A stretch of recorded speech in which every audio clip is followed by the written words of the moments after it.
All right, everyone. Thank you for coming to our event today towards real people-led and gender-just climate solutions. So this event is being organized by the Asia Pacific Forum on Women, Law, and Development. We also have as our co-organizer Corporate Accountability, the International Network for Economic, Social, and Cultural Rights, ESCR-Net, and of course, IBON International.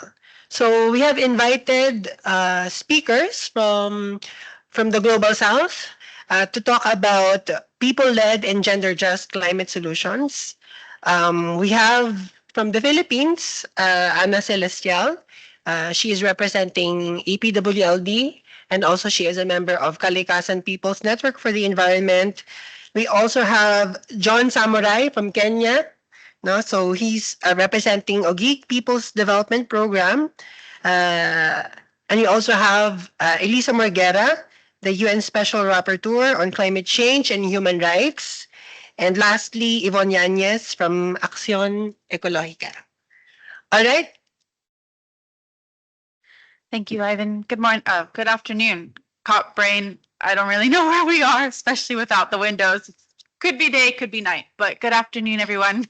I'm Rachel Rose Jackson from Corporate Accountability, co-moderating with my colleague and friend Ivan. Thank you so much to our speakers and to all of you for taking the time out of what we know are very busy COP schedules to be here. Hopefully we can help you power through that post-lunch, pre-bed lull. We'll have some really informative and inspiring interventions from our speakers, also some time for dialogue and discussion with all of you as well.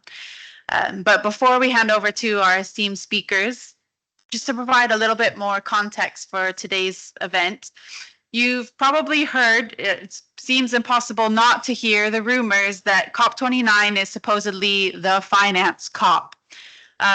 Alert, this is fake news. More accurately, as I think many of our speakers today can attest to, so far COP29 seems to be closer to what could be called the false solutions COP.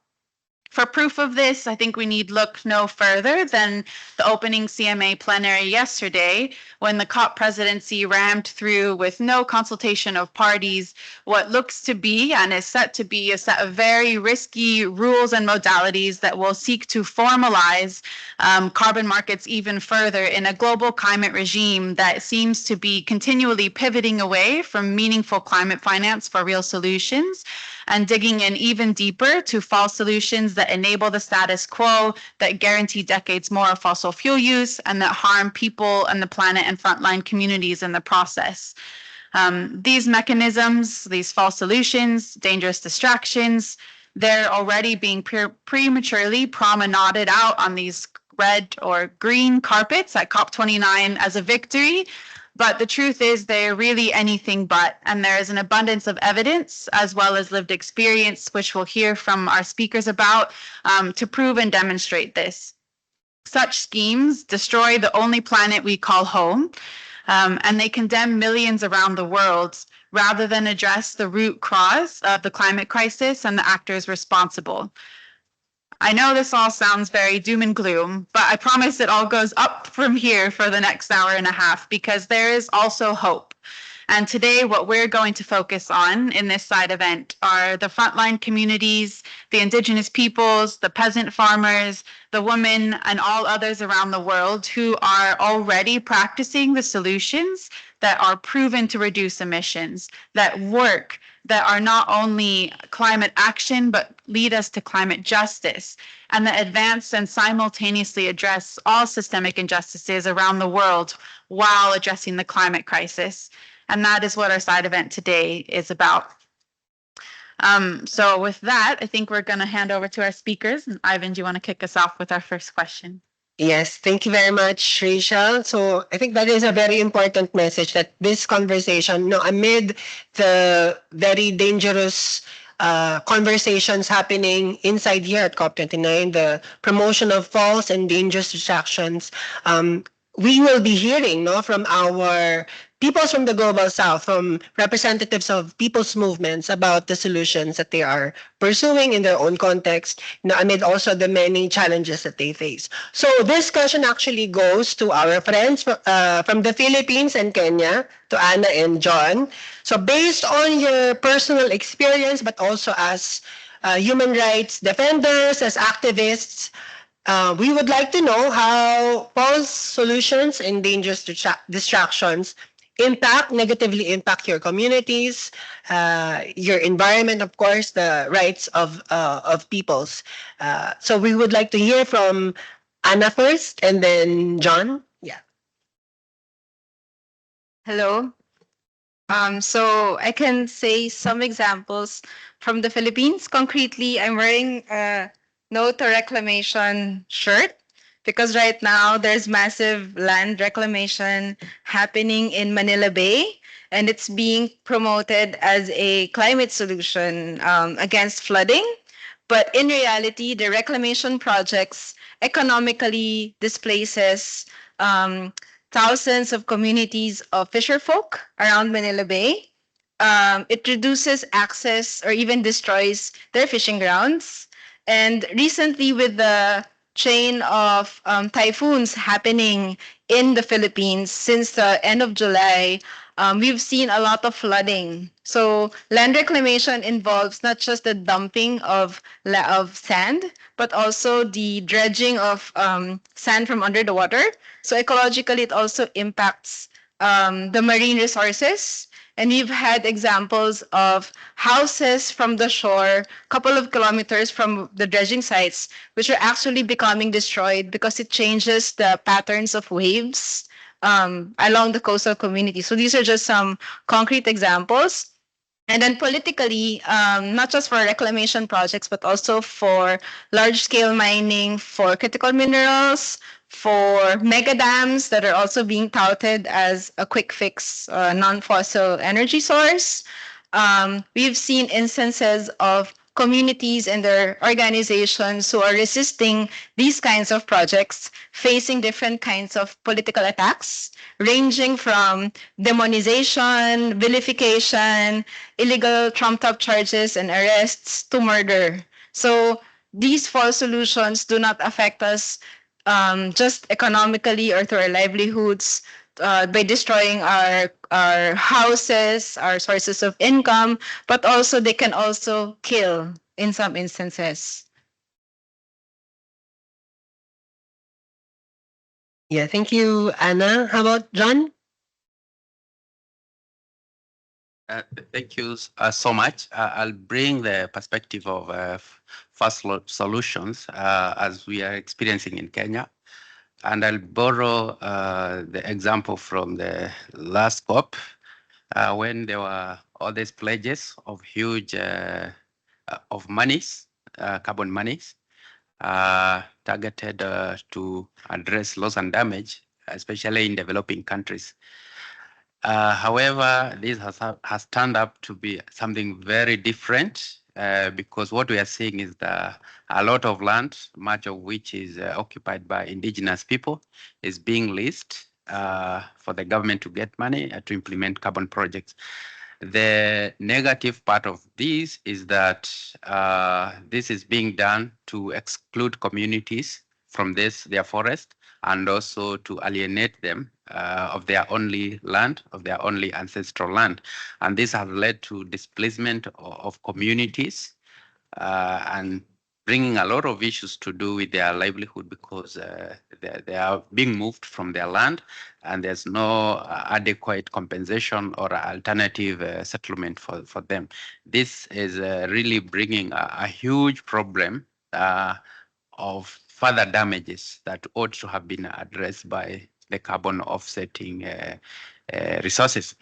Another perspective that I want to bring is how this carbon solution are being implemented. We are seeing a massive carbon offsetting projects. For instance, where I come, we have a target of 15 billion trees that is happening. But how some of these projects are being implemented, we have a very minimal involvement of community.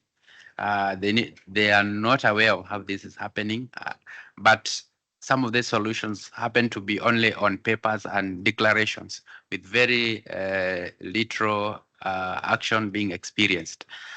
Again, this has also led to enactment of legislation. We are seeing a rush to make laws in parliament, at the same time a rush to revise them. But the rights of indigenous people, or rather even mentioning the indigenous people, appreciating that they are there and they'll be affected one way or the other, to ensure that their rights are protected and they'll be addressed, that is largely missing. And we feel that whatever is happening is largely a con game. Yeah, sorry. I just want to add, so sorry for that. I just gave some examples from the Philippines, but I'm also want to share this examples from the rest of the Asia Pacific, because I'm also part of the Asia Pacific Forum on Women, Law, and Development. And we gathered the stories from women in their communities about false solutions they're confronting. And we have basic characteristics that are common for false solutions across the region is that first, they exploit natural resources, which equates to land grabs, resource destruction. Second, they shift the burden to poorer countries and communities, the burden of ecological damage, the burden of these economic losses. Third, they fail to address the root causes of the climate crisis. In fact, they perpetuate the historical and ongoing climate injustices that are happening, not just in Asia Pacific, I'm sure in the rest of the world. Thank you, Anna. Yes, so we have our second questions for Anna and John. Thank you, Anna and John. Really helpful. I also really appreciated the breakdown on how to spot false solutions. I don't know if you all feel the same, but it's also always astounding to me that the most obvious one is we're using these solutions and emissions are skyrocketing. So you would think if they're not working, everything else becomes a bit irrelevant. But yet here we are again trying to have to explain what seems so logical, that if we're using these technical schemes and these other things and emissions are skyrocketing, we're having the hottest year on record, we shouldn't really have to be here explaining or justifying why these things aren't working. But in a similar tone, I also really appreciate both of you kind of painting a really clear picture of what the lived experience and impacts of these false solutions are. And in a space like this, I think that's really important because cops become so robotic and so inhumane so fast as we're all trying to follow the jargon and the commas and the semicolons and the document XYW 1005 3.2s. But as Anna so powerfully said, the outcome is death of those commas, of those periods, of those numbers. If we get it wrong, if world leaders here don't heed the demands of the people, it's not just, words on a page. And we all know this, but I appreciate you holding us accountable to kind of remembering that here. Of course, I know these same communities that you both are part of and surrounded by are also not only resisting these injustices, but really have led the fight against these injustices for decades, if not centuries, and have simultaneously done that while simultaneously stewarding after the earth, protecting your communities, and doing so in ways that hold the greatest promise for addressing the climate crisis. So with that, we'd love to hear from both of you, Anna and John, about what are the real peoples-led gender dust solutions. What principles and approaches should they entail in order to make them as meaningful solutions as possible and to bring about the transformative change we need to address the climate crisis? John, maybe we can start with you. Thank you so much. First and foremost is the issue of rights of indigenous people, which they have really fought for quite a long time. And what we are seeing as a gain is a mention or an appreciation that these people are there. But what we need is something beyond that. We need a solution that will have these communities, these indigenous people, as being part of it and playing a significant role in their implementation. That has been seriously lacking. We need to see laws and legislations and the recognition being made deliberate with the indigenous people's aspects and how their rights are going to be implemented. So that has to be made deliberate, and that will ensure they're actively not participate and also involve. Another aspect that would be make it right is on the issue of funding. There are climate funds that comes in many ways, and what we want is where possible, and if possible, we need community are asking for direct funding into their initiative. So we need direct funding to the community-led climate initiative that addresses climate challenges. And furthermore, we have been pushing so much on the ratification of United Nations Declaration of the Rights of Indigenous People. Perhaps some countries have done, but this needs to be adopted by most nations to ensure that the right of indigenous communities are respected, and whatever the solutions that are being implemented, they ensure that they are part of it. We have been trying to push this in many ways, doing advocacies here and there, doing policy briefs and analysis. And with me, I have an analysis as part of ESCR-Net on the right to healthy environment, whereby we have produced some versions in English and Spanish. I have one here. You can grab a copy after this presentation. We highlight more pushing for the right solution to be implemented. Thank you. Thank you so much, Dom. Anna, do you want to add your thoughts? It's great that you mentioned consultation. There has to be real inclusivity of civil society, of grassroots communities, of those who are most affected. Because in spaces like COP, sad to say, we feel excluded even in these kinds of spaces. So for solutions to be truly meaningful and real, there has to be inclusivity. There has to be the social justice approach, because a lot of the false solutions actually trample on the rights of communities, of peoples, and worsen the situation.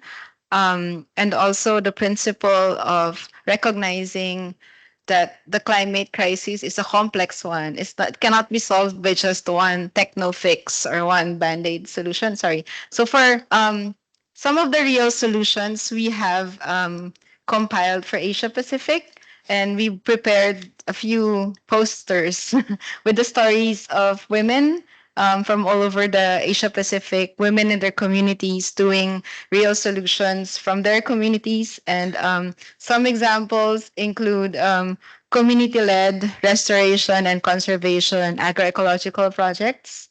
There's also stories of how communities band together collectively to form a collective disaster response, because we know governments can only do so much when disaster strikes. And then there are also examples of transformative energy solutions being done by communities to generate power, electricity, being led by communities and for the communities, and water systems for communities that are facing drought and problems with water. There are also some that have these systems in place. And of course, more powerful solutions in the form of collective resistance to the different kinds of destructive projects, the development aggressions that come in the name of climate action but are really destroying the communities. You have some examples of that as well. And of course, the most important one and the most important, we think, principle or approach is that we need to build and sustain movements. So because we are in the climate fight in the long term, we need to be able to scale up. These are all community solutions, but we are also looking at how can we learn from these local actions and local contexts. How do we scale this up? How do we um, use this as examples to inform policy at from the local to the national to the regional and global levels? So all of these are actually discussed in this briefer that we brought with us. There are only a few copies. So yeah. All right, thank you, Anna and John. I think Rachel, just not to add, the point that made by Anna was really resounded to me in terms of movement building and people's resistance are also forms of solutions. So, and it ties up also to what John was also making about people's participation in policy processes, because we can only be able to ensure that our voice is heard if we have our independent social and people's movements. I completely agree with that. And I really appreciate you bringing that up as an example again, especially when we're in this space where there can be an assumption, maybe not to all of those here, but from the world looking outside in, that world leaders have it in hand, that this is all sorted. But really, the power lies in the people, and the people need to have access, need to have inclusivity, need to have honor. And without that, so little becomes possible, but also the funding. And it's astounding to me to think of how simple and in their simplicity, how beautiful and accessible so many of the solutions you both mentioned are, versus how incredibly complicated and hugely expensive so many of the techno fixes and the other things we're hearing about here are. This contradiction between what world would be possible if all of the funding that is essentially drained on those false solutions that are not working, that are hugely risky, that don't work at scale, that harm communities in the process. That what would happen, Ivan, if we took that money and we invested it in the people who are taking care of the planet, who are nurturing and stewarding the earth, and who have done so for centuries? All right, so actually what we would like to do in this part of our discussion is to open the floor for people to share your thoughts on the conversation so far. So we have 15 minutes for this, and then we will go to our second panel of speakers. So I'm already seeing a number of hands. I'm seeing G10. Yeah, please put your hands up, because Put what your you hands don't up. know is if you don't take up this time, Ivan's going to do a tap dance on the table. All right, so yeah. Maybe we can have Chica first. Yeah, sure. Definitely. And then yeah, I got over there, and then you, and then All right. Please tell us your name and where you're from as well, if you don't mind. All right. I'm Jiten Yumnam, and I come from a place called Manipur in northeast part of India, bordering Myanmar. Yeah, thank you for the presentation, Anna and John. On the fourth solution, it's also a common experience from our part of the world. You know, the push for a huge, large hydropower projects in our part, both for mitigation and also for adaptation as well. And that's a huge concern. And now we are seeing a renewed trust on the building of dams, because large hydropower projects are now considered as renewable energy. Just recently, government has declared.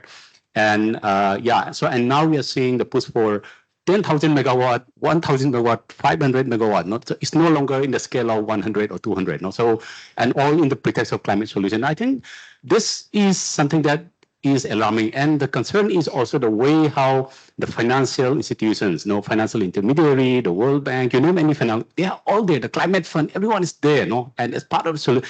And I think this is a huge concern. And this is what you're seeing is this is also something that benefits the companies, because the companies have been at the cost of the environment, at the cost of the people, no? And we are seeing the intensification of disaster. And I think this is something that's a big concern, and we should stop call for a stop to full solution. And finally, I also want to flag off this concern, because I think it's really, really, really important when we talk about the climate adaptation of the community, especially, to listen to the warnings, because we should not talk about we should not only consider the adaptation based on how community respond after the disaster happened.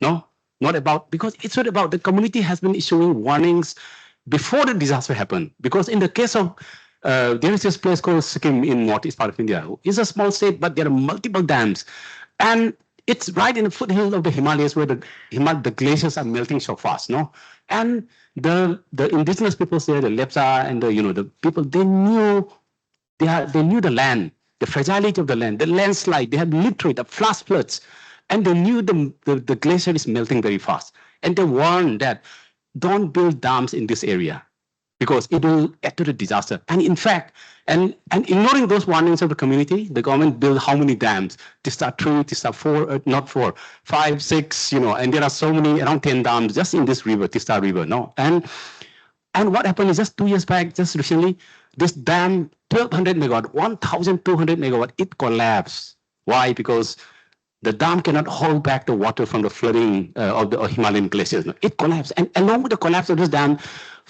4 to 5 other dams got damaged. So which means it is not just the problem with the pollution, it's also wastage of public resource. Because to rebuild the dams, to compensate for the damage, destruction of people's lives, loss of people's lives, you're wasting people's and public resource. And I think this is something that it's really, really important to hit to the warnings of the indigenous communities. Yeah, thank you.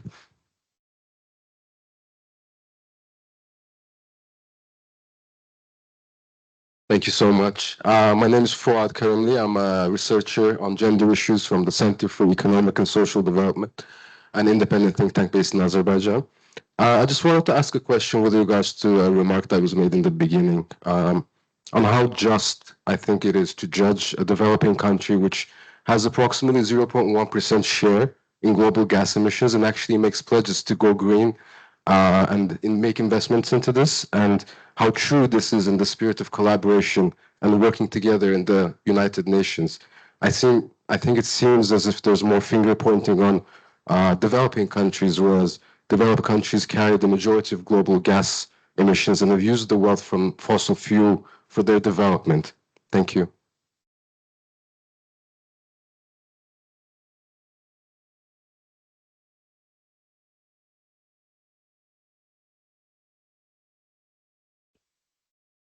Thank you so much for your sharing your experiences.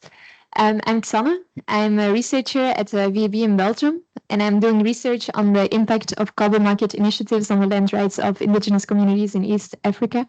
So I'm very familiar with the OGIE case, and I do recognize it's not only about like the funding in itself, but it's also the self-determination and the land ownership that indigenous peoples, a lot of indigenous communities are struggling with. If the land rights are not owned by the community itself, it's really hard for them to gain benefits from the projects that are taking place on their lands. So that's the first step, especially I think from the AGIE case, it's a very big day. I know I'm wondering if you have comments on the implementation hearing from today, the AGIE case from the court in Arusha. I'm not sure if you've been following it today. So if you have any comments, then I'm really here to listen.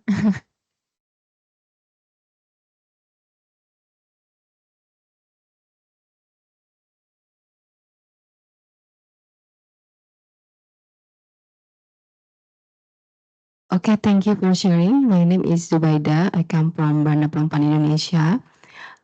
We work with the indigenous people, especially women indigenous people living in the forest. We have experienced how to the dangerous past solution, especially threat carbon is the forest conditions. The activities limit the use of the forest for shifting, gathering, and other substance usings. often with the support of armed guards, increasing criminalization of indigenous people, increasing horizontal conflict, and most indigenous women are not in bombs. This project generate carbon credit. The carbon credit come from volunteer country, and then the same times large-scale driver of the deforestation like expansion oil farm plantations, mining coals into the forest. So our demand to the presidency COP229 ensuring the climate actions, especially climate finance, ensuring give benefit for indigenous people, and then does not serve to the corporations' interest and respect of human right, biodiversity, knowledge.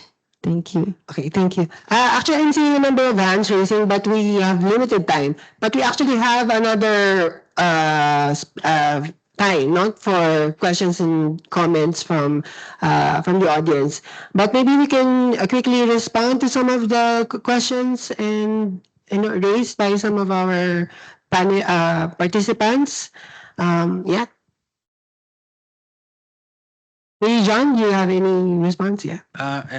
Thank you so much. And I'm very happy that you are following on our case. It has been we have got a favorable ruling with the African court, both in 2017 and 2022. And one of the remarkable thing was the recognition of the community as indigenous people, which we are seeing a good practice by recognizing community. The other major and significant thing was the granting of the community of their communal land rights. I think this is a big thing that the government is still struggling on how to implement it.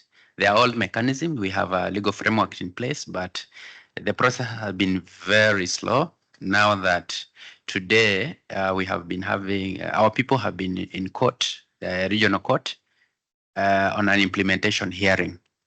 And one of the things we have been telling the court is that this ruling is not being implemented. The government is just using some task forces here and there. They have reports, but they are not doing anything about it. One thing we raised is the further evictions. We had some eviction last year. Hundreds of people are removed from their ancestral lands. Hundreds of children are not accessing education, and the status of health it's also so poor.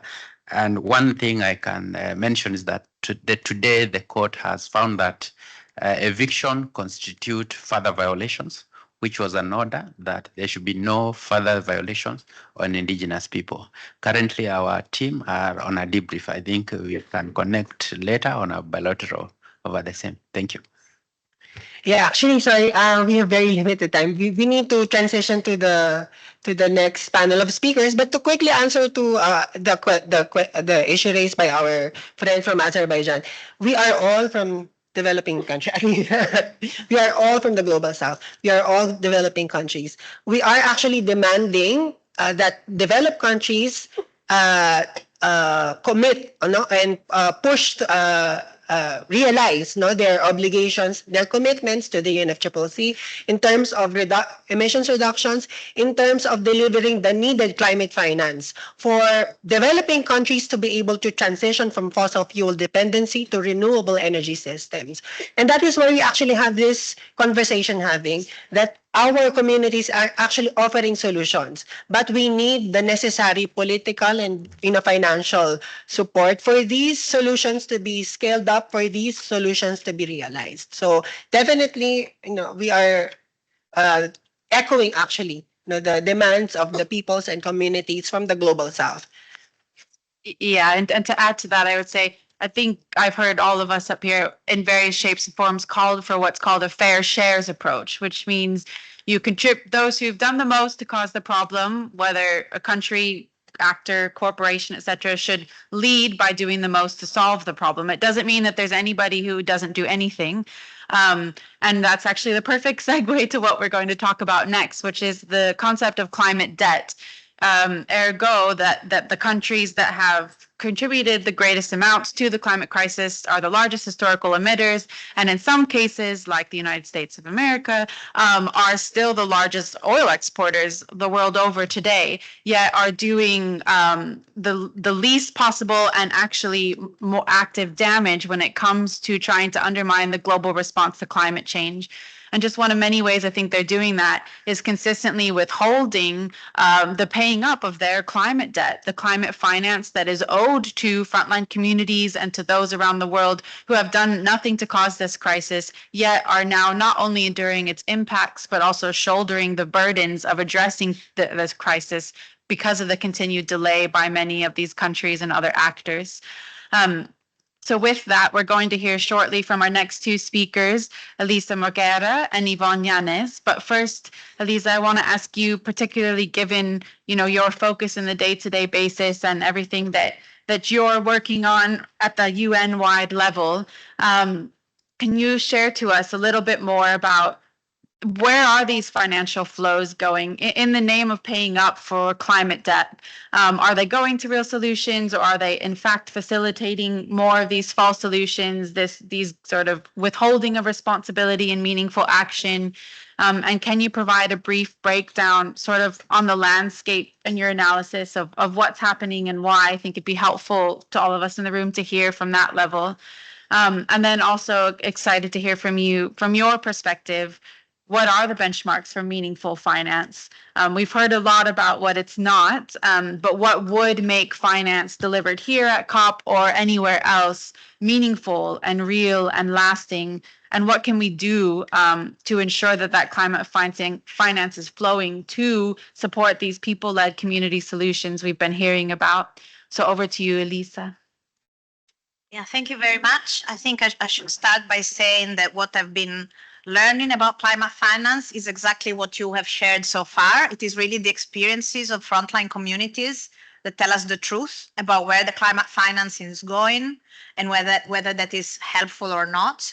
In the few months I've been, taking my mandate, I've seen so much evidence coming from frontline communities and the researchers working with them, really showing that those large-scale projects are not really delivering. We have more layers of evidence showing that they're not contributing to climate mitigation, often because they also ignore negative impacts on biodiversity, on culture, and this is really what is the natural and biocultural resilience that some of the communities working more, living in harmony with nature, live and breathe.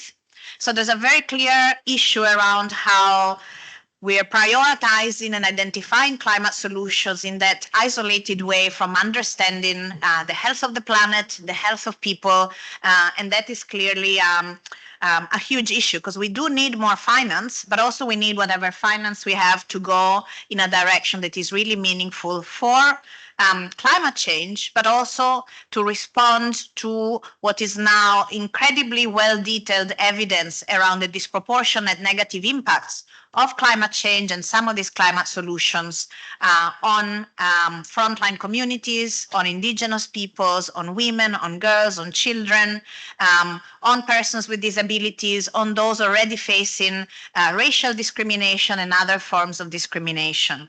So I think there's an issue around this process and maybe all the international bodies that play a part in climate finance to recognize that the lived experiences of those who have been most affected by climate change and by certain climate solutions should be the core of the best available science upon which we should then maybe reprioritize what solutions need to be supported by international climate finance. And that's why the two sides of the coin and what's already shared by my colleagues in the panel is so important, that we have real solutions on the ground. And so the question and the demand for direct access to international finance by frontline communities should be a very obvious one, and one backed by science, by lived experiences, and again, recognized as a matter of the course of action that's supported by best available science.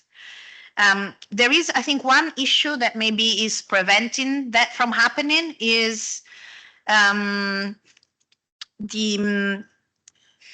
whose knowledge is prevailing in climate processes. I don't think we have a relevant range of sciences and knowledge system that can allow for that recognition of the relevance and the centrality of lived experiences in decision making.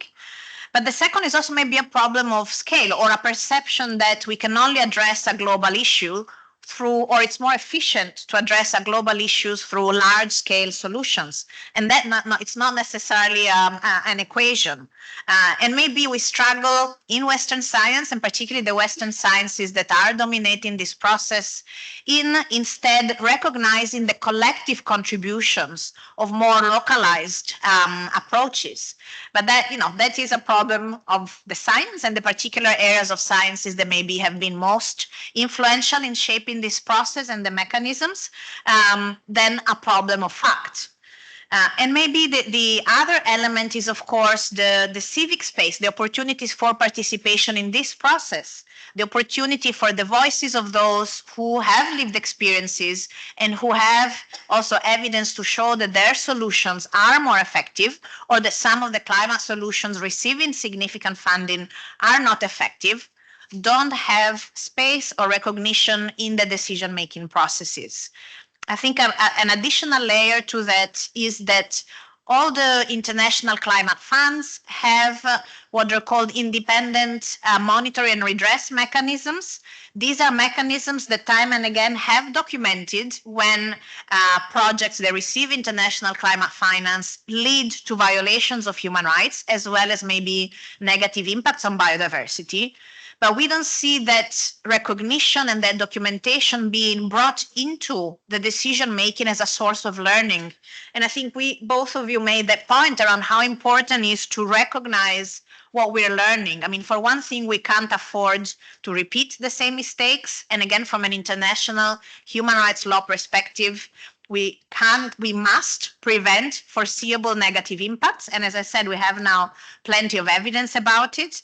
But I think in terms of the transformation that also global Western and, partly non-Western scientific processes tell us we need, that transformation comes from the learning. And so that is something else that maybe we can think about how to foster that here, how to foster that in the international climate finance bodies, but potentially how to foster that elsewhere, where we may have a more conducive space for that learning to take root in decision making, in the understanding of the experts, and see where the opening and the meaningful dialogue and recognition of this area of knowledge and experience can make a difference. But otherwise, I mean, as you were saying earlier, it is quite simply allowing for the direct accessibility of the finance to the communities who can already prove they are contributing to climate change mitigation and adaptation, and allow for that also to foster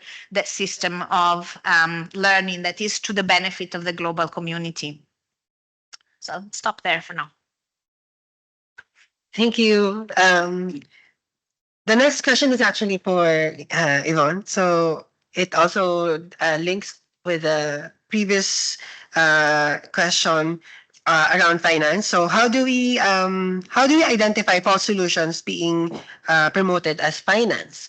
And what are the false solutions, to your mind, are being promoted here at COP29? Thank you. Good afternoon. Afternoon, no? We are sorry. We are 8 hours later than my country, so I am a little bit confused. Okay, so thank you very much to come in here, and also thank you very much, Rachel, for inviting me to come today. And it is an honor to be here with Anna, John, the special rapporteur that I saw you the other day in a webinar that you organized, and also, of course, all my friends that some of you probably we have been meeting in several occasions in these horrible COPs. Well, how to identify is very easy. Everything is a false solution. I mean, it's not difficult. It's very easy to say everything that has been negotiated, not today, not this COP, since 20 years ago is false solution. Because, and it's like it's easy also to say, okay, but it is a false solution. Why they continue? Because they don't want to fight climate change. Let's say this. We have to be honest. We have to be clear and direct. The COPs have nothing to do with climate change. The COPs and the Kyoto Protocol and the Paris Agreement and the more than 100 resolutions and documents that have been out since more than 20 years ago, 30 years ago, have to do with molecules, not with climate change.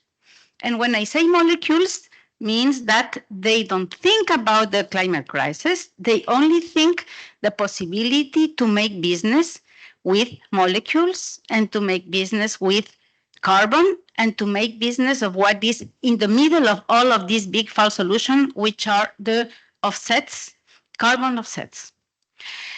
And if we think about the solutions, okay, what are the solutions?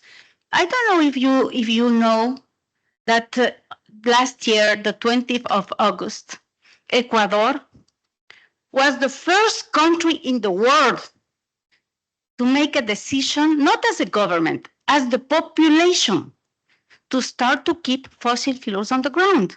We voted and we won to say, okay, Ecuador, which is a country that the exports and the GDP needs a lot of, oil market, we decided to leave underground 600 millions of barrels of oil. And nobody in this COP, or neither in last year in EUA, mentioned that the real solutions exist, and the real solutions has to do with keeping fossil fuels on the ground. I would like to finish my first intervention about this idea of financing. I think that we are probably making a big mistake around the climate justice organizations. I am part of it. Acción Ecológica is part of the networks that we work together, our allies. We work together strategizing and resisting and fighting and struggling and protesting. But I think that we are committing a very big mistake asking for scale-up financing for climate change.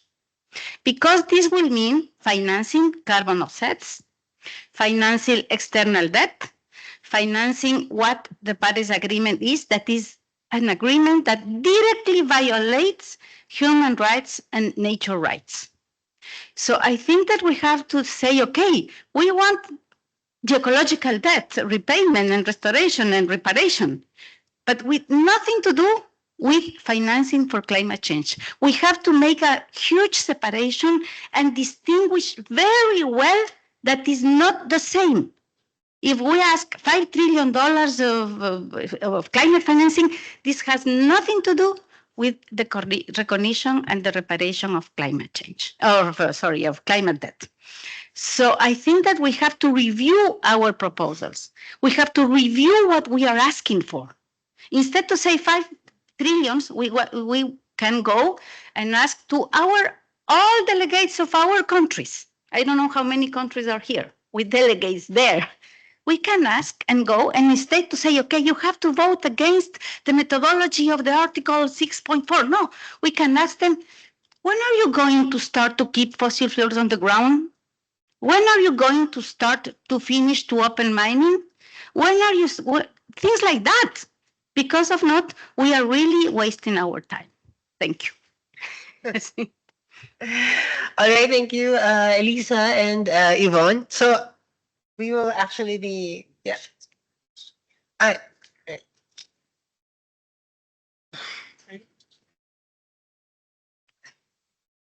Sorry, one more question. So the question is actually, what is needed to address these issues and promote real solutions? Yeah, so I think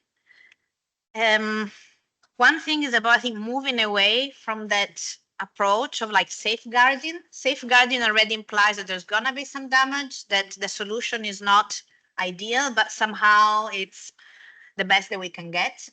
And then I think, you know, you're very much right. We end up in that like tunnel of negotiating, the safeguarding for already a solution that's not the best solution we can come up with. And rather move into a system where we co-develop the solution, where the solutions are co-developed on the basis of that lived experience and understanding from the ground, where the persons whose rights have been most negatively affected by climate change in some regions for over a decade are the ones who are recognized as the most knowledgeable and the most meaningful voices. And they can work with other areas of expertise, but really try and find solutions that make sense to them. And so again, you know, we go back to the point of we need processes that are conducive to that co-development. We need also more holistic understanding of the problems. And I think one issue with the COP is that the items are too fragmented and we can't make sense. We can't really think about transformation or even just transition if everything is so fragmented. And so we really need to rethink again, where can we find those spaces and those concepts where a holistic co-develop approach can emerge. Today I was in earlier conversation around whether the just transition is the space. I mean, there's a lot of, I think, very genuine concern that may not be a space, that may be again addressed in a very narrow way and maybe with like already predominant interest taking, capturing that space. But in the abstract, in theory, with the potential due, I think, processes, it could be a space where we look at the just transition as systemic transformation of the root causes of climate change, where we don't look at mitigation separate from adaptation and from loss and damage. And so in that sense, I would just recall, from those of you who may not be aware, this year the Secretary General of the United Nations published a report on loss and damage. And one of the key recommendations in that report was to develop a transitional justice process to discuss about loss and damage. And that's like, these are methodologies used in several contexts of human rights where we speak the truth, where hopefully many learn to listen to the truth, and where somehow we can embrace the complexity, we can value the lived experiences, and we can transcend our usual spaces for decision making and maybe create what could be a more conducive space for the idea of just transition to really be the space for co-developing a transformative path. All right, Yvonne, 1 minute. Sorry. Sorry. The real solutions. Well, I think that the real solution is to start to talk about in this I read yesterday that the executive secretary of the UNFCCC and the minister of energy of Azerbaijan made a declaration and said that these COPs are not about oil and gas. Even they are negotiating oil and gas, you know, in all the corridors. That we know that. But what I wanted to say to him is, no, this conference has to do everything about oil and gas and coal.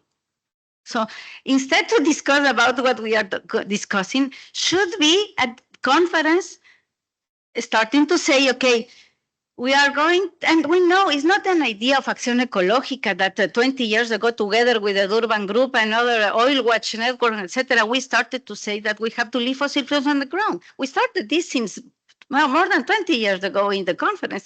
Suporna can confirm what I am saying.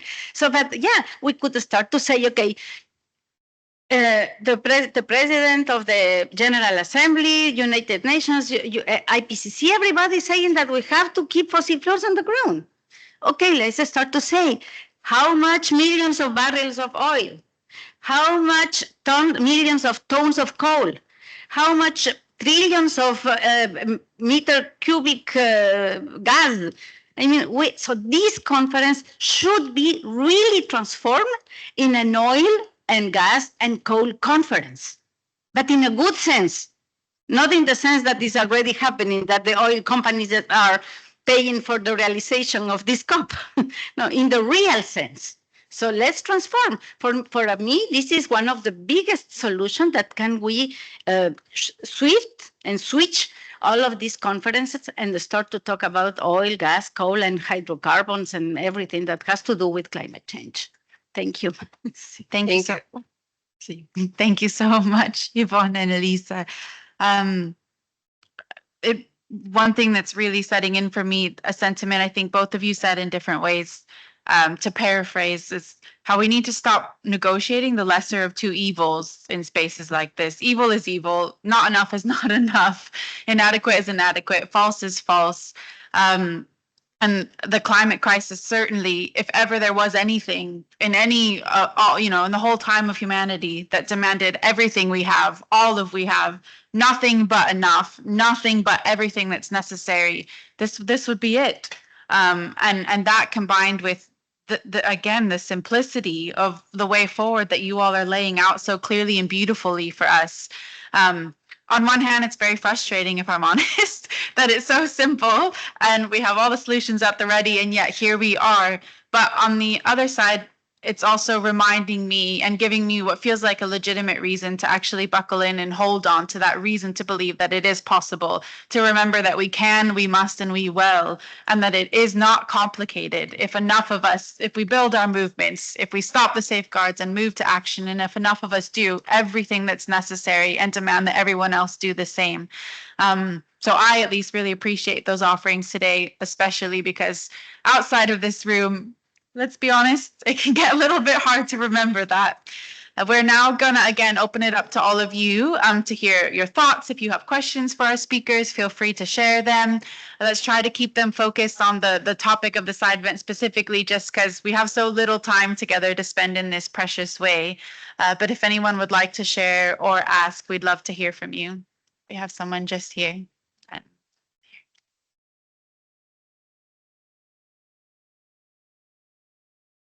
Hi everyone, my name is Michaela, I'm from Brazil. Thank you a lot for everything that you share. I have a question that I was so happy that you mentioned the Ecuador, because I think we need to talk more about this, about the good solutions, the people who make the change. And my question is for the people from the other countries, if you also have some strategies or something similar to Ecuador also to share, because sometimes I feel that we are building a lot of capacity building, training, and we know the challenge is how we connect what you're doing the territories with the politic change.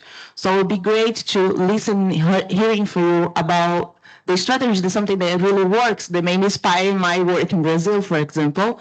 So that is my question, and thank you for everyone.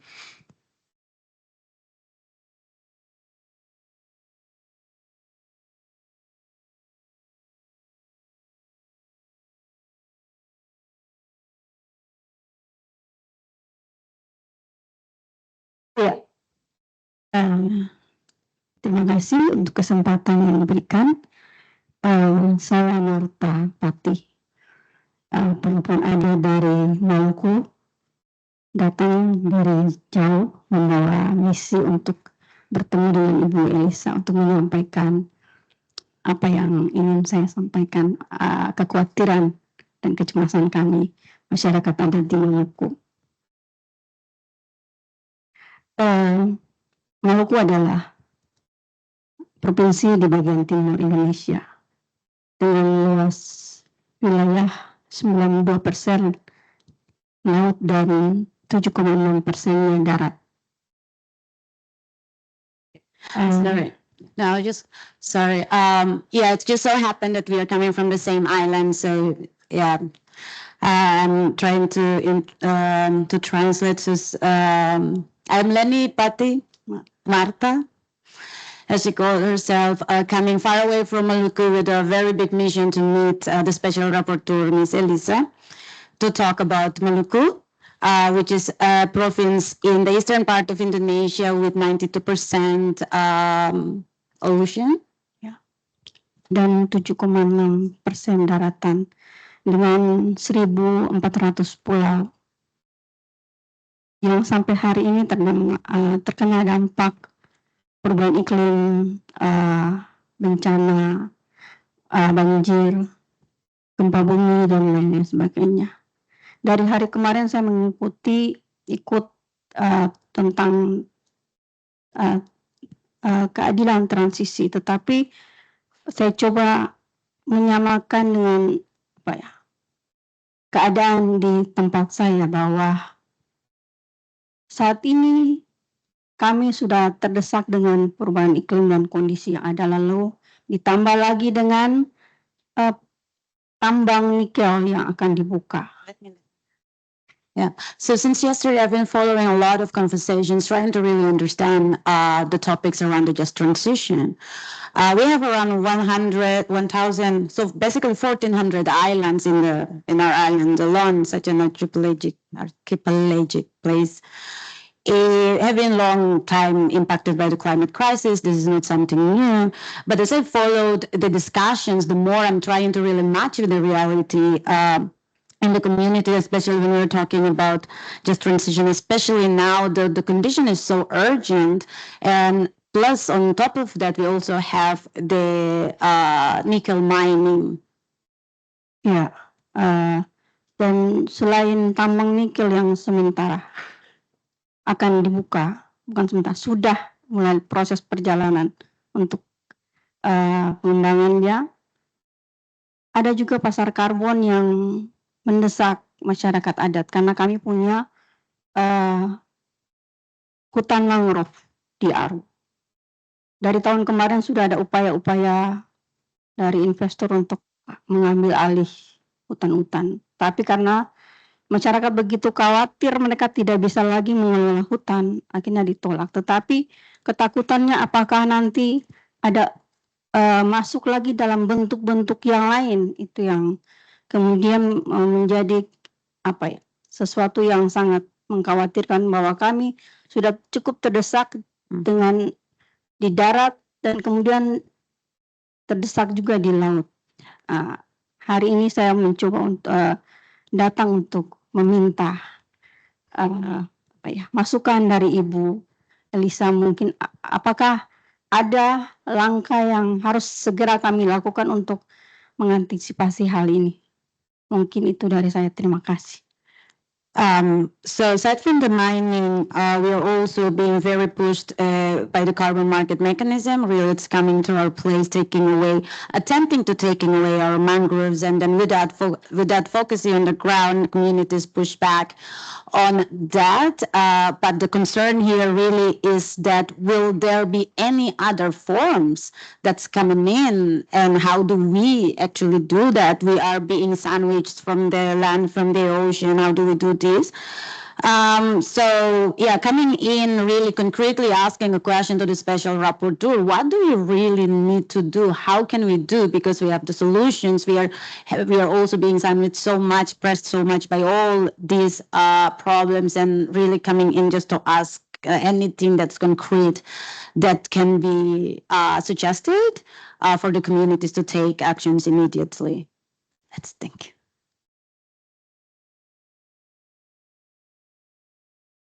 And then Ajay, sorry, because he has been raising his hand. And then she'll ask, and then you. Hi, thank you very much for the great panel. My name is Maria Rombalcera. I'm the Executive Director for the Center for Economic and Social Rights. And the big question, thank you so much for the 4 solutions, but my big question is, why are developing countries not talking about reparations, right? This seems to be the key demand when we are talking particularly about tax justice, about debt justice, about how we are going to be finding the funds for climate finance, what we really should be getting for climate finance, and not all those things that are being counted towards climate finance, right? How can we really avoid the debt crisis exacerbating and leading to this ecocide at like so quickly. And I just wanted to do a little bit of promotion of our new report, which is the concept issue on climate finance, reparations, and human rights, where we try, because we really need to be, all of these solutions really need to be aligned with human rights, right? We really need a green, feminist, and decolonial agenda. And this is not being discussed, but I can understand, the global north countries still like pushing for these 4 solutions. What's really striking is that developing countries are asking, for some of these NDBs and some of these, like guarantees in order to be able to access better rates of finance, which is going to lead them to this, like, eco-suicide, which is what we are seeing at the moment.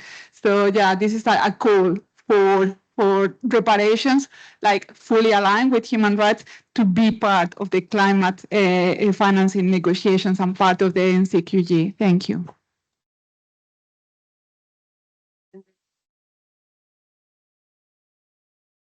Yeah, in fact, my question was for the previous session, but let me. The most innovative, incredible solutions are invented and practiced by the poorest of the poor across the world. And much before the climate change, the world invented the terminologies and jargons on UNFCCC. They have identified the global, the earth is warming up. And they have been practicing it for generations together now.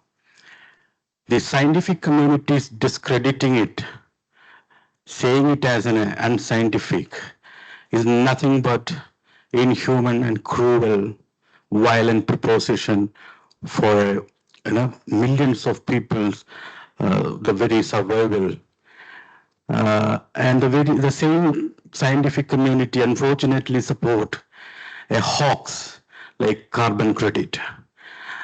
So my question is it's high time to say, not to demand financials or support for the loss and damage fund. It has to be an integral part of a very automated kind of system for each and every adaptation measures that we have been taking for generations, as pointed by the IBON's report. And we are not here to beg with our bowls. We are here to, a legitimate demand for protecting the Mother Earth. Thank you. My name is Ajay Kumar. I'm representing Alliance of Climate Frontline Communities. Thank you. Hello. Okay. I'm Varantan from Thailand. I am a researcher. Thailand deposits being highly vulnerable to climate change, prioritize carbon reduction policy over adaptation measure. The government incentive the private sector, especially fossil fuel company, to carbon credit scheme. My organization is a member of APWLD. We, together with a group of women, conducted community research on impact of carbon credit on the community. The research result for that carbon credit affect community life in mangrove forest management, as well as affect biodiversity and food security, especially women who rely on mangrove forest for food and income. The resolution is a community-led climate change adaptation. The community seek genius real people-led solution, which means they have the right to access, control, and manage forest, land, ocean, or any other resources. is building biodiversity and provide food security and sustainable livelihood for the people in the community. Our demand, the government must immediately stop green blue washing by giving incentive the pollution industry. They should address the root cause of climate crisis and respect community human rights. I think funding community-led solution is not for solution because provide funding to community to enhance their resilience and compensate them for loss and damage for climate change. Thank you.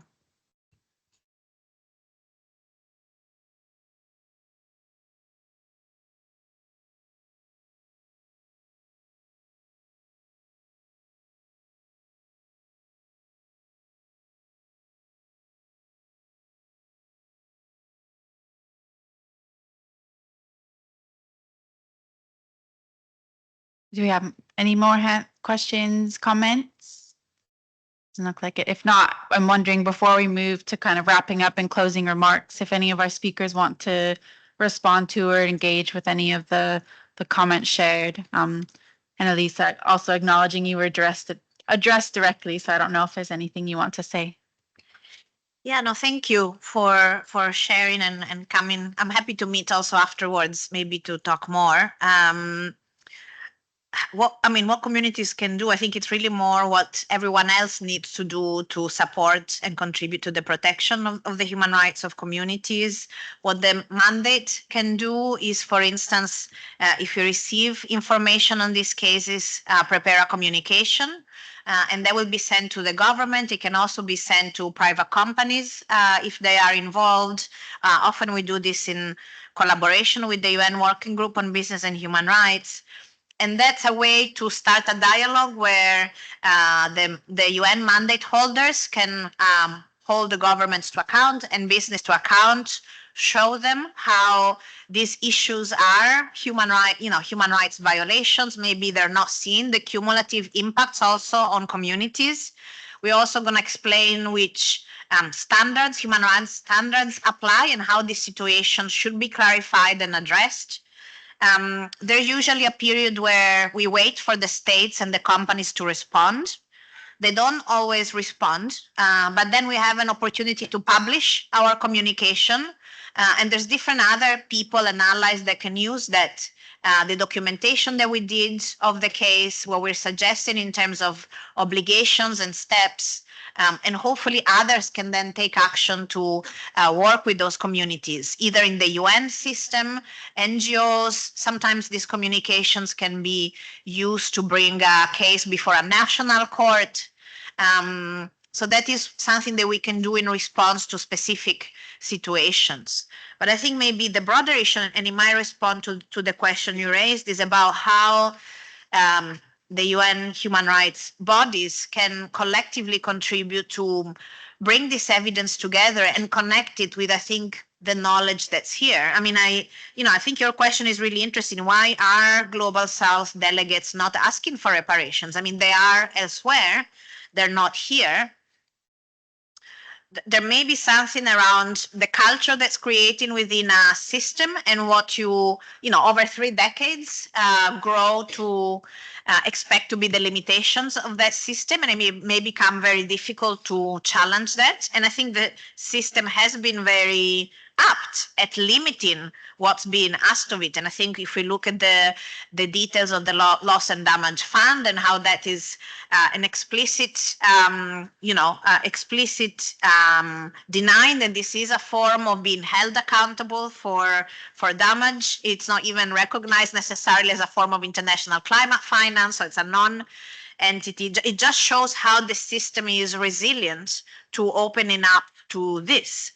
But I think the other point, and I think that's where your work is really important, and all of us should reflect, is what's the real, beyond, you know, the politics, the realization of what's possible, what's the real deep awareness about all the pieces of the puzzle, the how climate finance is contributing to the indebtedness, how much the broader landscape of debt, the broader landscape of where real big figures of finance are going, are all part of the problem here. And that is something that I think we all, maybe need to reflect more across. I can say from the UN special rapporteurs, the few of us that are connecting more and more with different areas of expertise to try and help with that, bringing all these pieces together. And hopefully, once that's seen, it can be unseen, but I don't think we're quite there where a critical mass has seen it. I think the mass is growing, but maybe in those rooms, there's still quite a lot of work to be done there. Well, thank you very much. I think that regarding and regarding also your intervention, what we used to say now in Ecuador is that we have to Yasunize the world. Instead to talk about just transitions, we are going to Yasunize the world. That means that to make hundreds of Yasunis, hundreds of possibilities to keep fossil fuels on the ground, as we did in Ecuador in the national park called Yasuni. So we are talking about this Yasunization of the world, which is a contribution to the people here, the Yasunization. And the other thing that I think that this relation between human rights and climate change must be seen broadly, widely.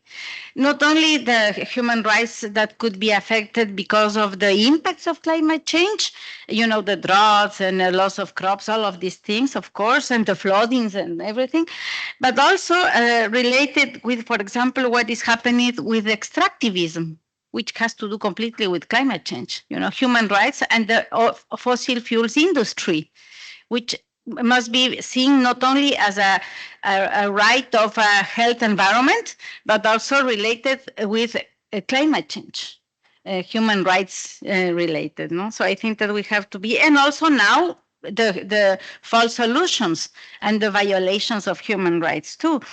False solutions not only related with the carbon offsets, etc., but also, for example, related with the minerals extraction, critical minerals that are called now, for example, copper, nickel, what the colleague, my friend here from Indonesia mentioned. I think that also, and this is I know that this is a huge responsibility for you as a rapporteur, because it should be seen climate change and human rights as enormous possibilities to make, to denounce, and to contribute, making your I mean, what the rapporteurs used to do. I mean, to receive communications, to make reports, to make visits, all of this, but considering that there is a relation very, very big.